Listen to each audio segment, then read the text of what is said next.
Dentro da série Instituto Gunnar Vingre, Livros Poéticos, estamos estudando com o pastor Afonso Chaves o livro de Salmos.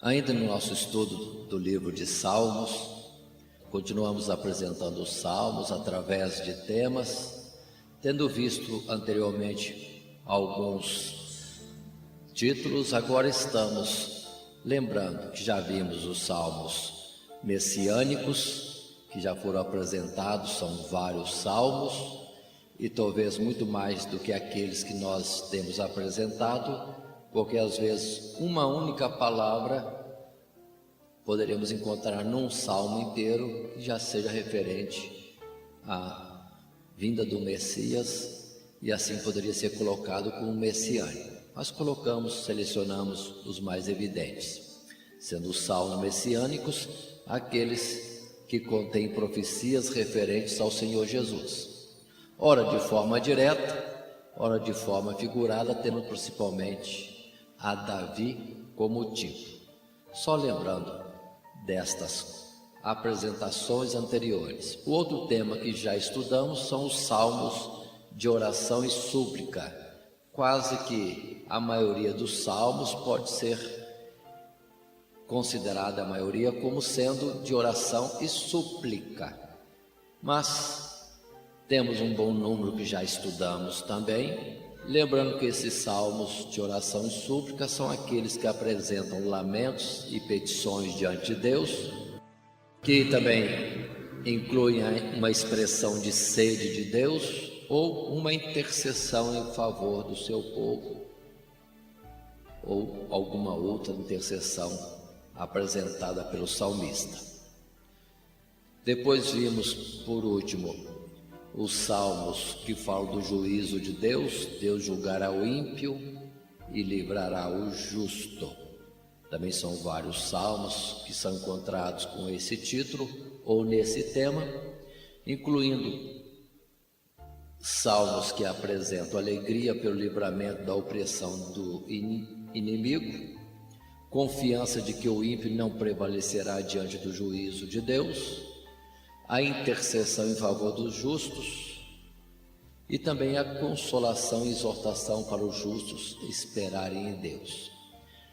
Então, nesses títulos, nós temos vários salmos já apresentados anteriormente. E agora estaremos apresentando os salmos penitenciais, apenas 4 deles como modelo. Os salmos de número 32, 38, 51 e 130, que são salmos penitenciais. É um nome dado dentro da língua portuguesa, segundo alguns estudiosos, que expressam simplesmente o reconhecimento e confissão de pecados, a dor do pecador arrependido e sua busca de perdão e renovação da comunhão com Deus, a felicidade do homem perdoado e a exortação ao arrependimento, tendo em vista a bondade de Deus e a sua misericórdia para perdoar. Então observe que vamos estudar hoje apenas 4 salmos que têm essa característica, ou seja, alguém se penitenciando diante de Deus. Salmos que colocam o reconhecimento e confissão de pecado e outras coisas relativas a isso. Observe, por exemplo, começando no Salmo de número 32, cujo título é apenas Masquil de Davi, que significa poema de Davi. E Davi, sim, é alguém que apresenta esse aspecto de confissão de pecado, busca de perdão, mostra o arrependimento pelas faltas cometidas e exorta todos aqueles que confiam em Deus em perseverar, aproximando-se de Deus, até mesmo no caso de falhas, para alcançar o perdão. E assim, este Salmo 32 é uma dessas colocações de Davi. O texto em si, a partir do verso 1, diz para nós assim: bem-aventurado aquele cuja transgressão é perdoada e cujo pecado é coberto. Bem-aventurado o homem a quem o Senhor não imputa maldade.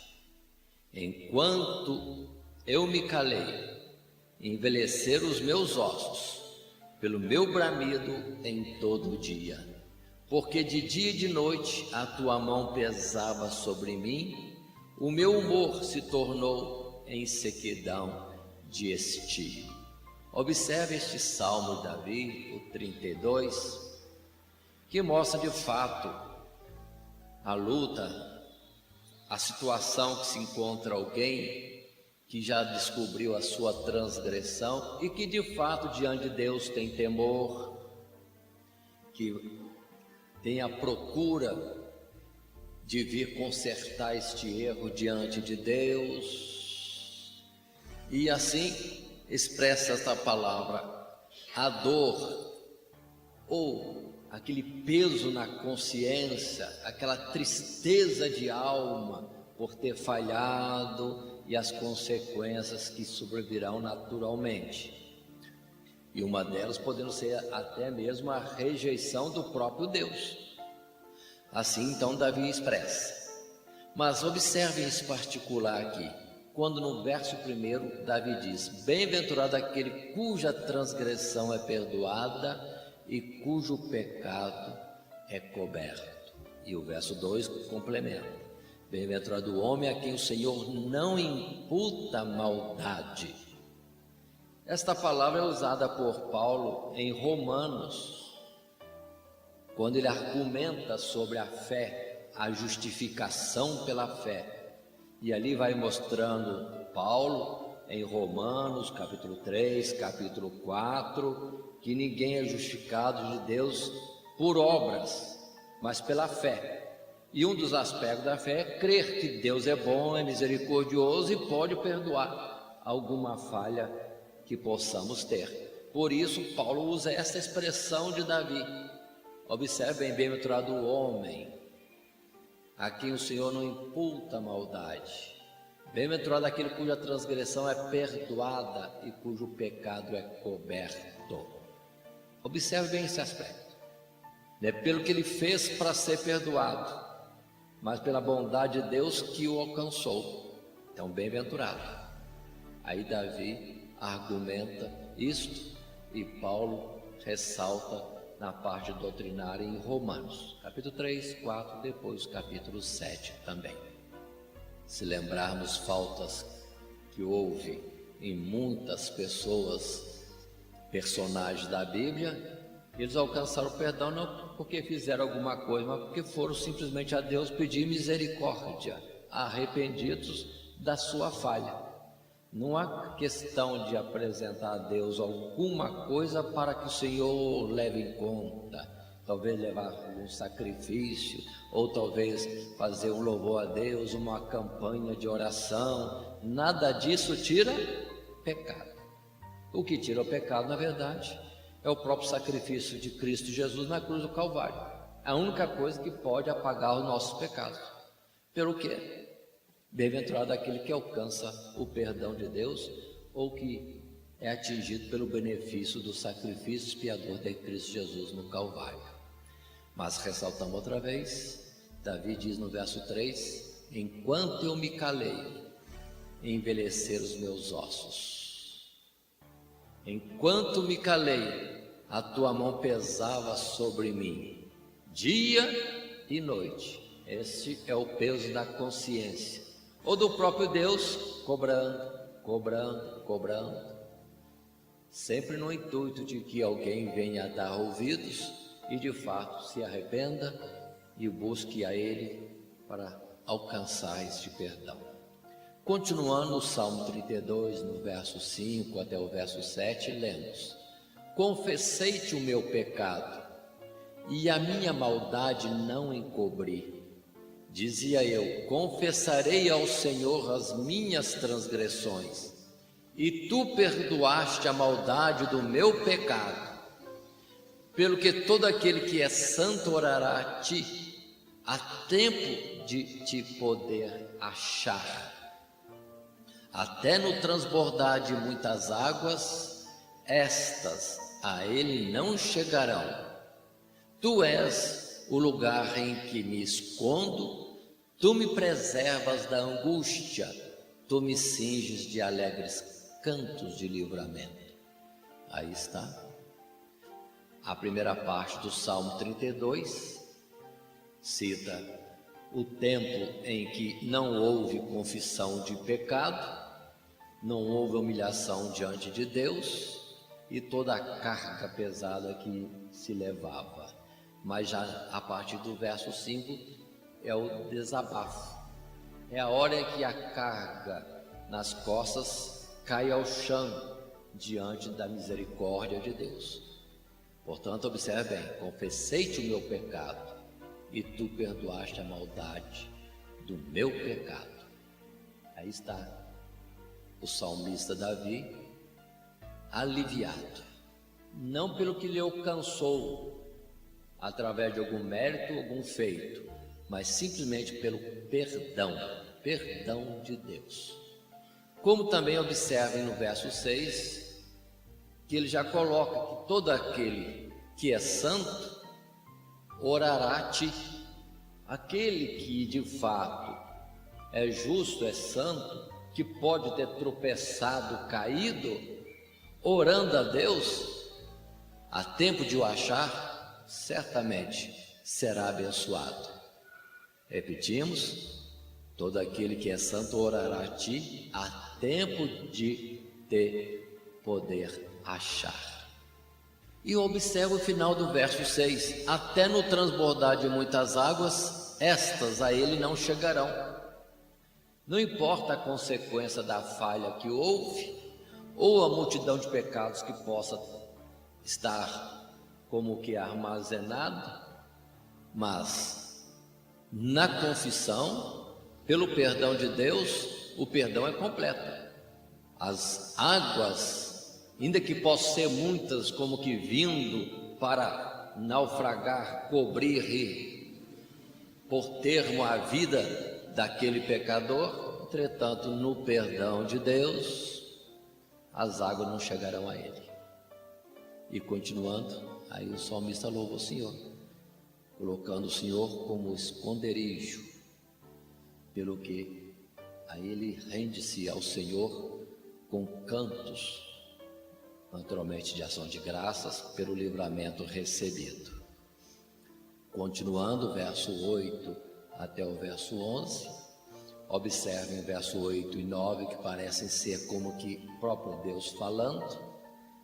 Diz assim: instruir-te-ei e ensinar-te-ei o caminho que deves seguir, guiar-te-ei com os meus olhos. Não sejais como o cavalo, nem como a mula que não tem entendimento, cuja boca precisa de cabresto e freio, para que se não atirem a ti.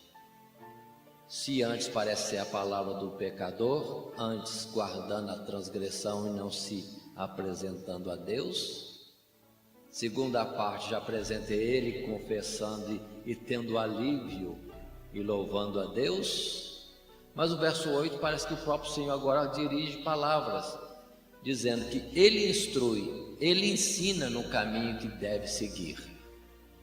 E faz uma exortação: não sejais como o cavalo ou a mula, que só obedece através de cabresto e freio, ou mesmo através do açoite. Observe essas duas palavras aqui, de verso 8 e 9.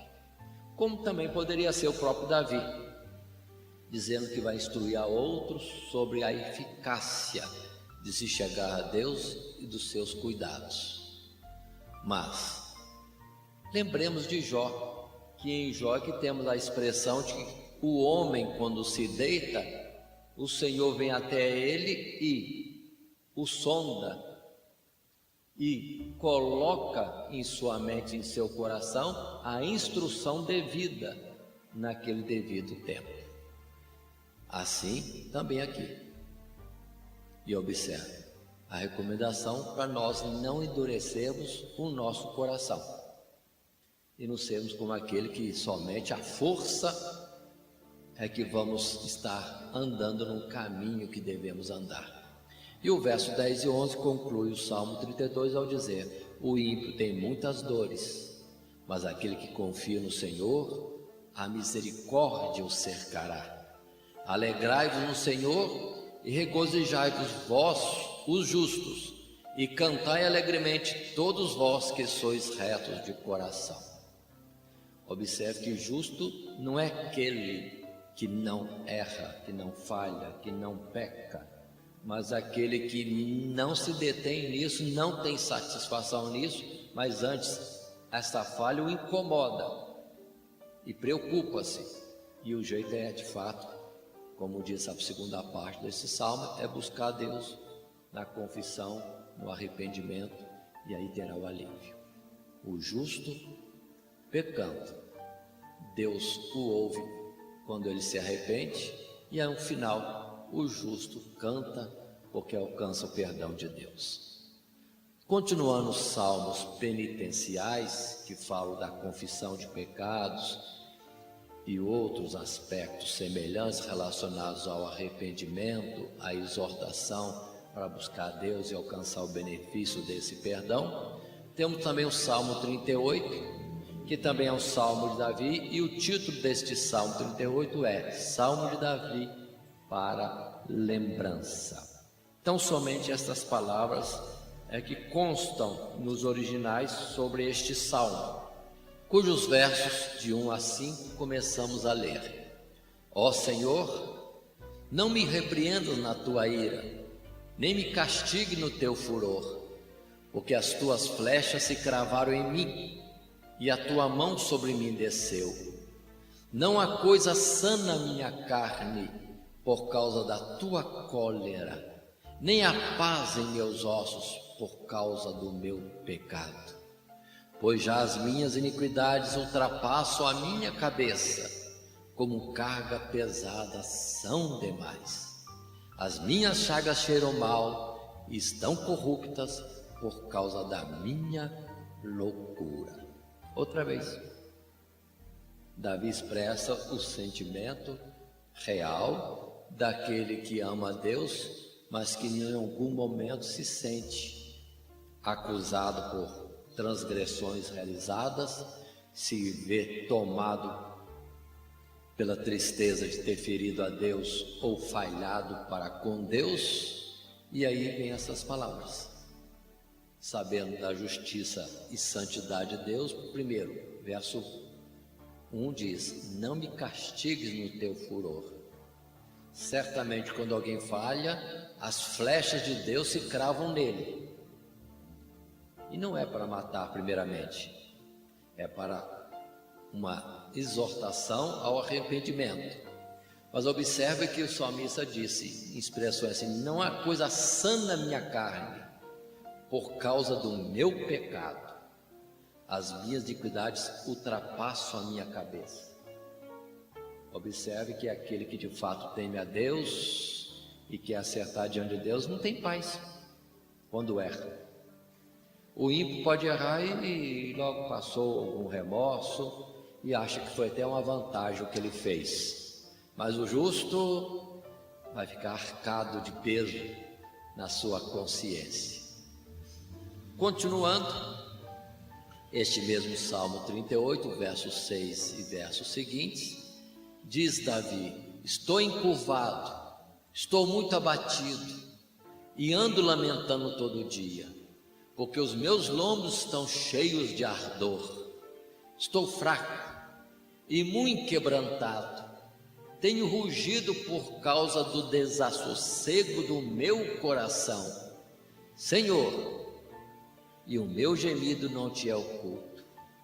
O meu coração dá voltas, a minha força me falta, quanto à luz dos meus olhos, até essa me deixou.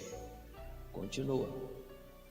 Aquele que sabe da sua transgressão, e que já está no processo do arrependimento, reconhecendo que feriu a Deus, tantos males lhe acometem. E Davi assim relaciona.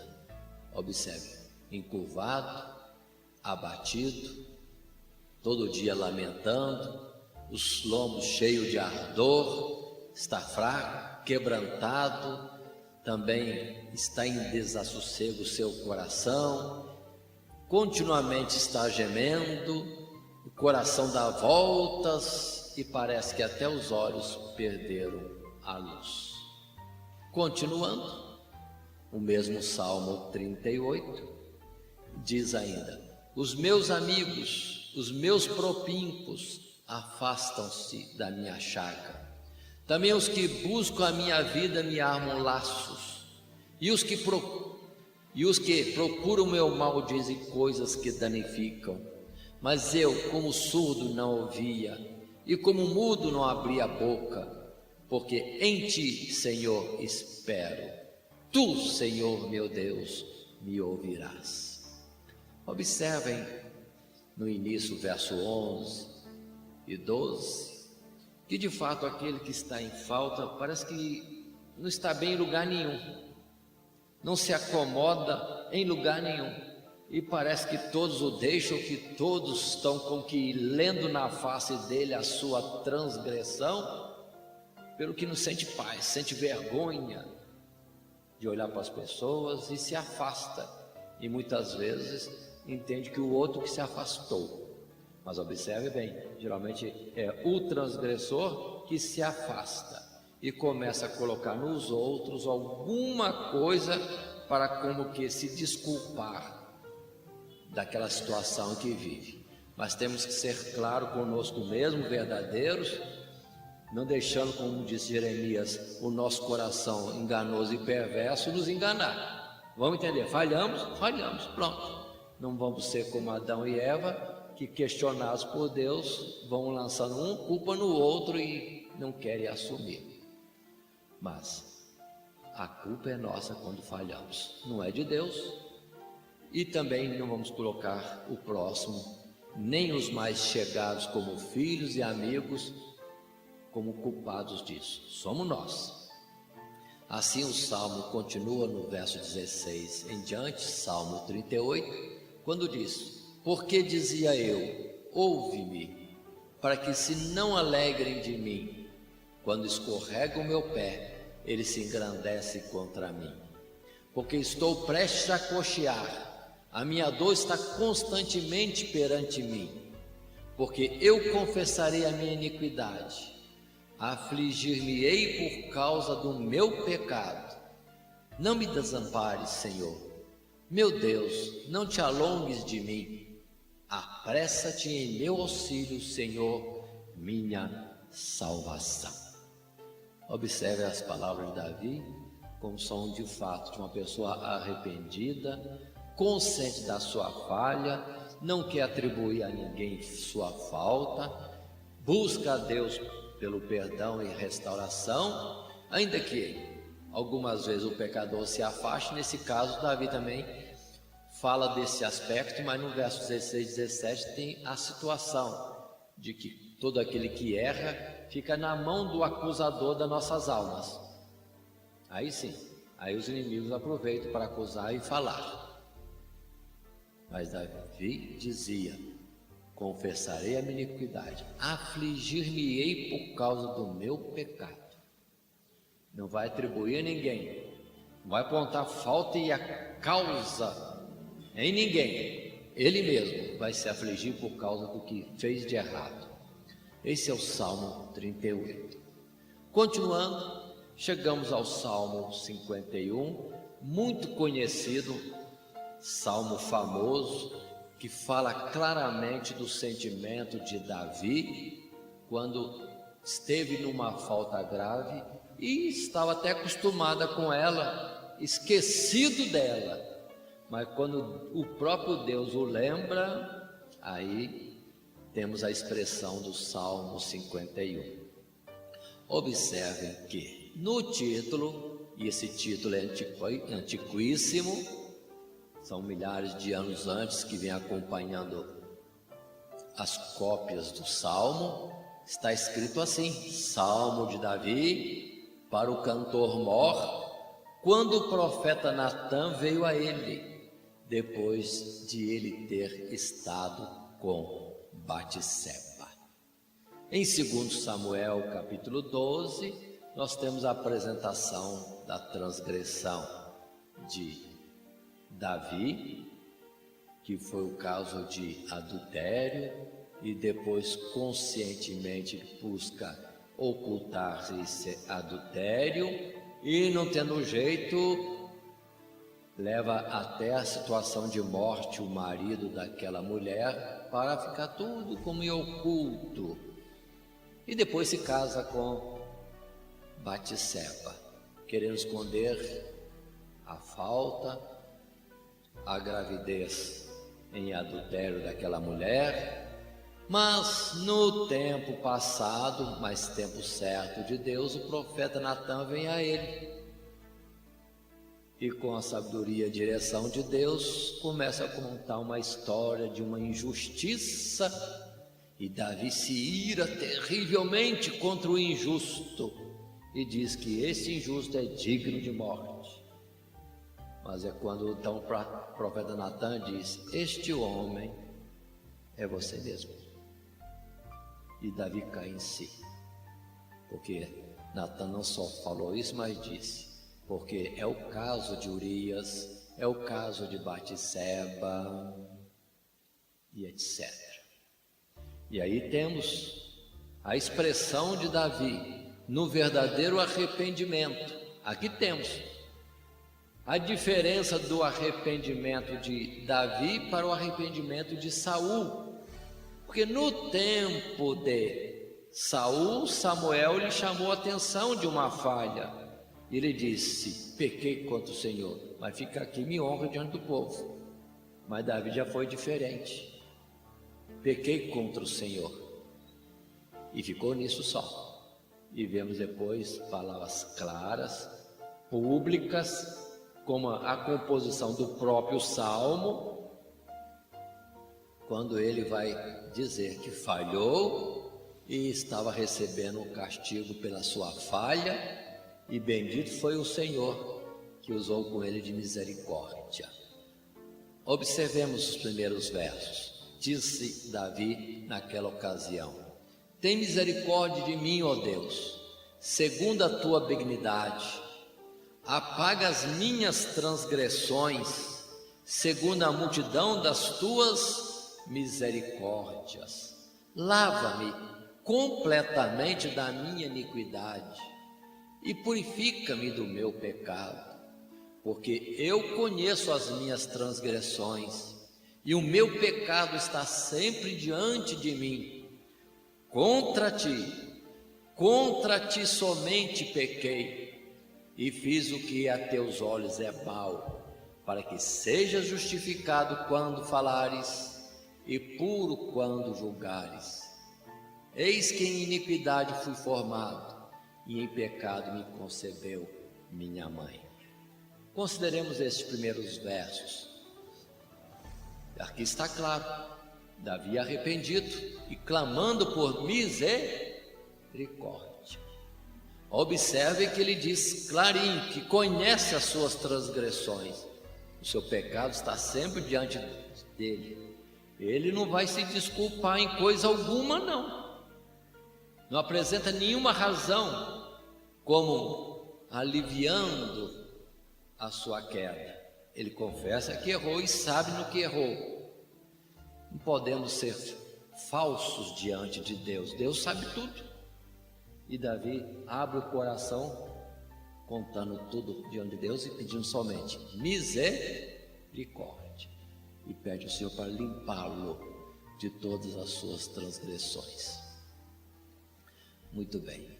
Verso 4 é uma coisa importante, que o transgressor, o pecador, entenda que o primeiro ferido numa transgressão é o próprio Deus, em muitos aspectos. Um deles é que o próprio viver do que desfrutamos provém de Deus. A vida que está em nós é de Deus. Por isso a expressão, todos compareceremos diante do tribunal do Senhor para darmos conta do que temos feito através do corpo inteiro eu, utilizando a vida fornecida por Ele. Somos mordomos de uma existência. Como está a nossa mordomia, o nosso viver? Por isso, esta expressão Davi entendeu: contra ti somente pequei. Mais um detalhe no verso 4: portanto, quando Deus julgar e condenar alguém, Deus está mais do que coberto de razões. Nunca vai acontecer de Deus estar aumentando um pouquinho a pena sobre um transgressor. Não. Quando o Senhor trouxer o que tiver que trazer sobre alguém, Deus está coberto de razões e de justiça também.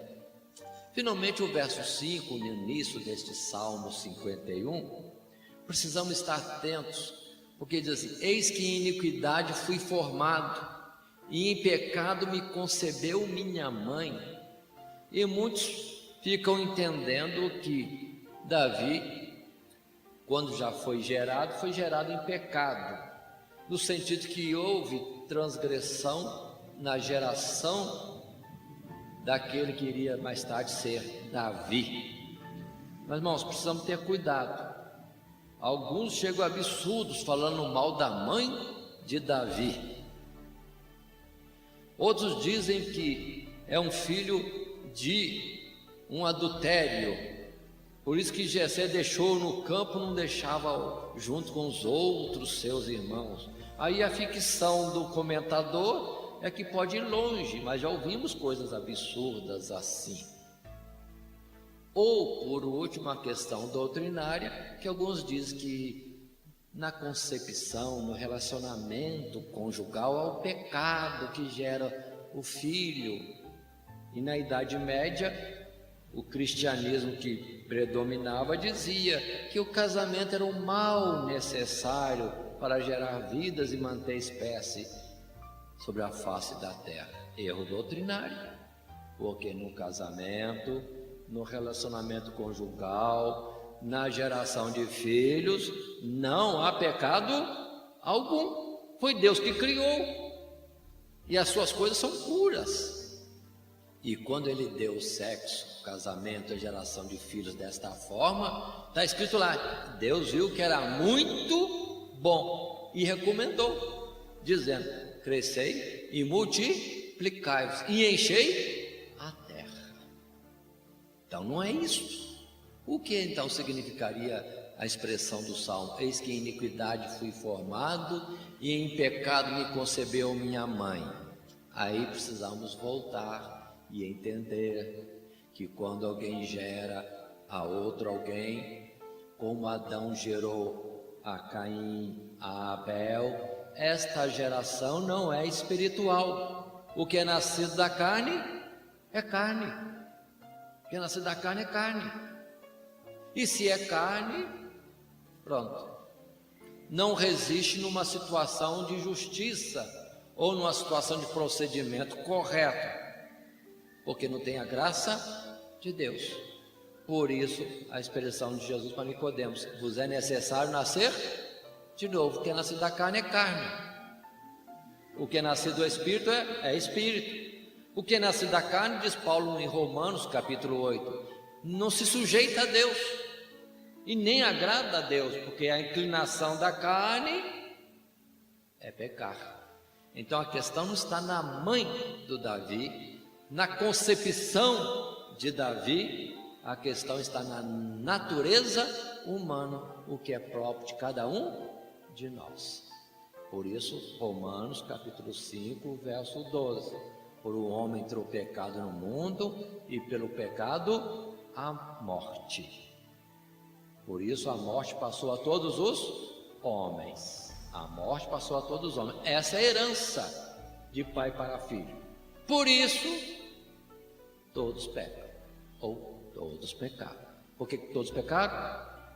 Porque foram gerados apenas da carne. Entendamos isso. Há erros doutrinários com respeito aos fatos do Jardim do Éden, e até hoje conta-se a história da maçã, mas não tem nada de sexo como um pecado lá no princípio. E o pecado nunca passou de pai para filho, mas a natureza sim. Por isso que já em Gênesis capítulo 5 está escrito que Adão gerou a Caim segundo a sua semelhança. Mas já Adão já foi gerado segundo a semelhança de Deus. Aí tem uma diferençazinha. Depois vem Abel, depois vem Sete, gerado segundo a semelhança de Adão e não de Deus, gerado na carne. Continuando, Salmo 51, verso 6 em diante: eis que amas a verdade no íntimo, e no oculto me fazes conhecer a sabedoria.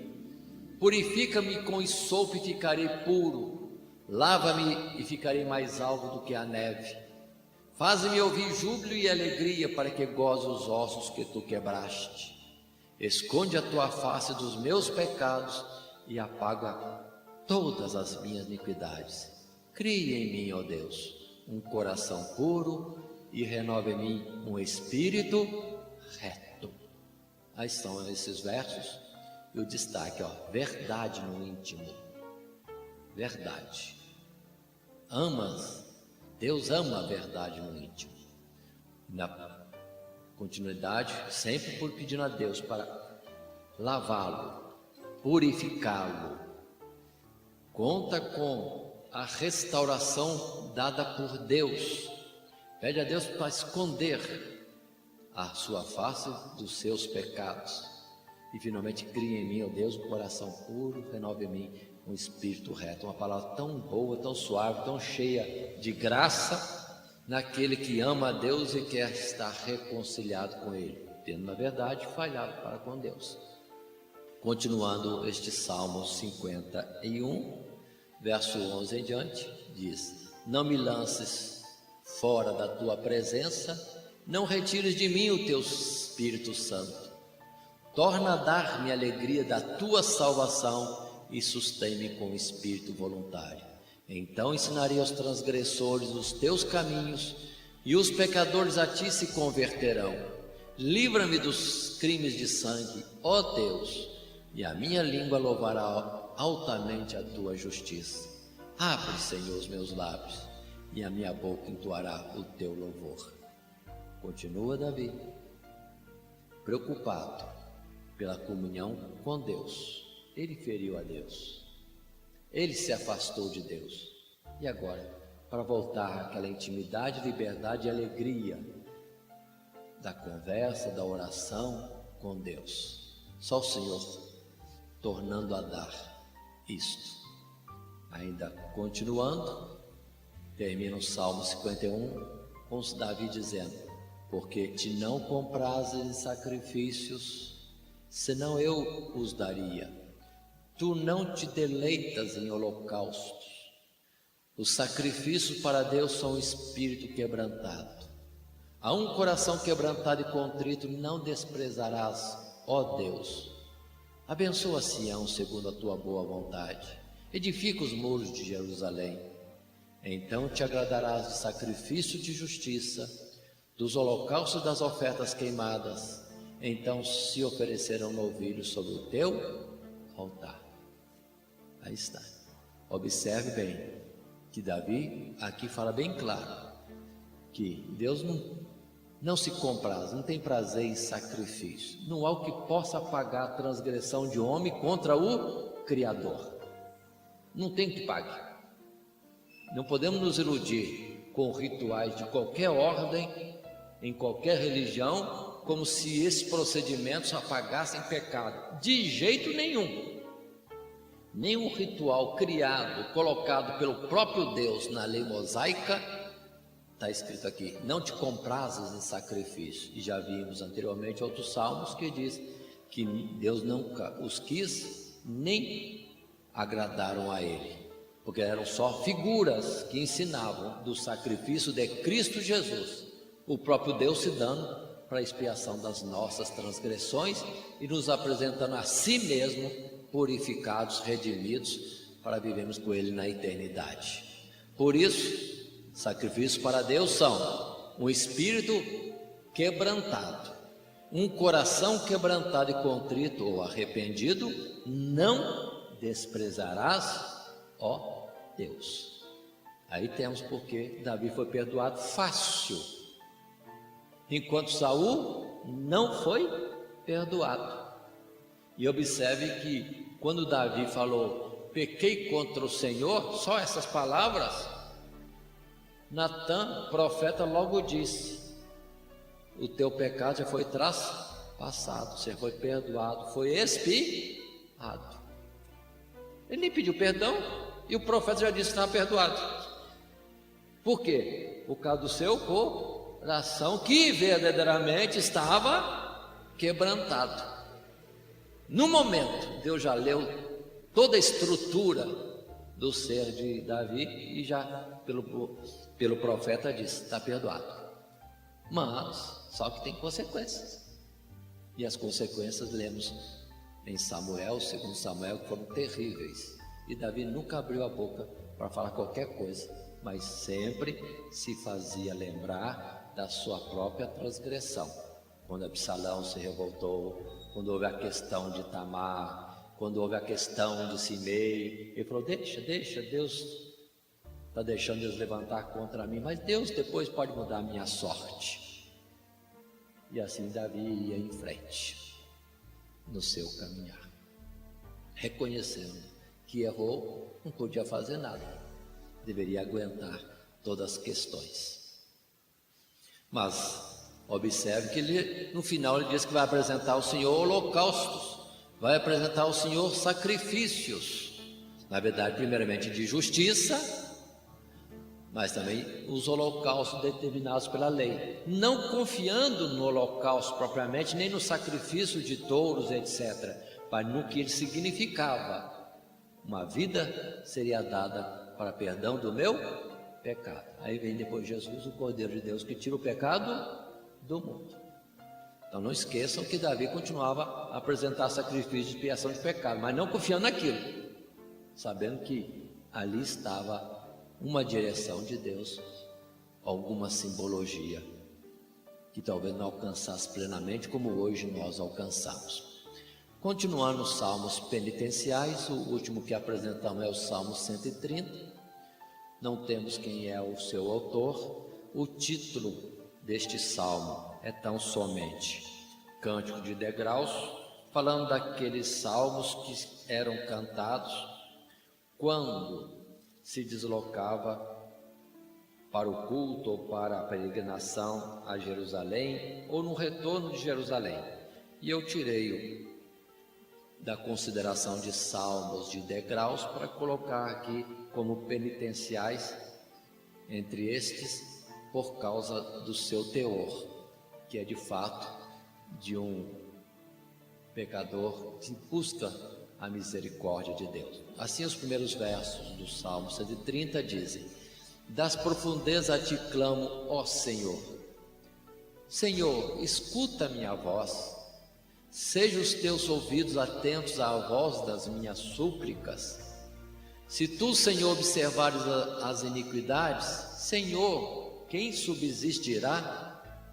Mas contigo está o perdão, para que sejas temido. Aguardo o Senhor, a minha alma o aguarda, e espero na sua palavra. Palavras ditas semelhantes àquelas palavras de Davi. Quando há estas semelhanças, muitos têm a tendência a dizer que o salmo também é de Davi. Poderá até mesmo ser, mas não existe no título a indicação que tenha sido Davi que compôs. Mas aí está. Esse verso 4, o nosso destaque.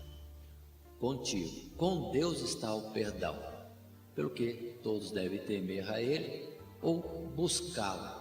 Como ele diz no verso 5, aguardo o Senhor, a minha alma o aguarda, espero na sua palavra. E na continuidade desse Salmo 130, Tendo dito no verso 5, aguardo o Senhor, o verso 6 acrescenta, a minha alma anseia pelo Senhor, mais do que os guardas pelo romper da manhã, mais do que aqueles que esperam pela manhã.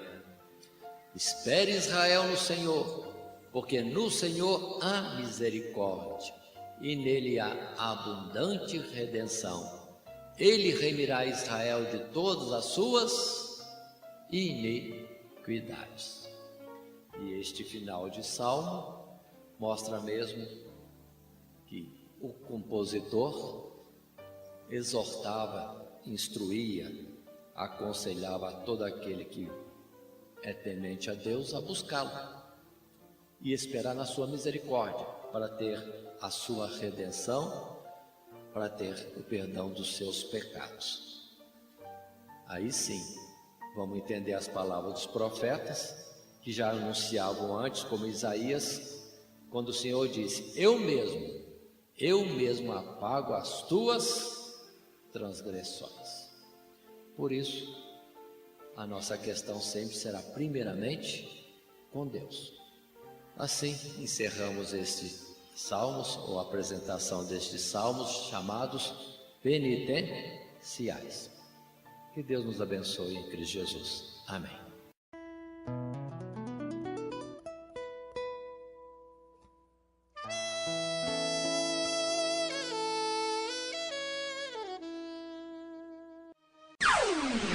Todo dia, toda hora, muito mais prazer em ouvir.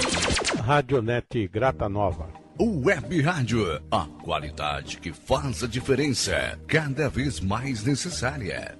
Rede Grata Nova de Evangelização.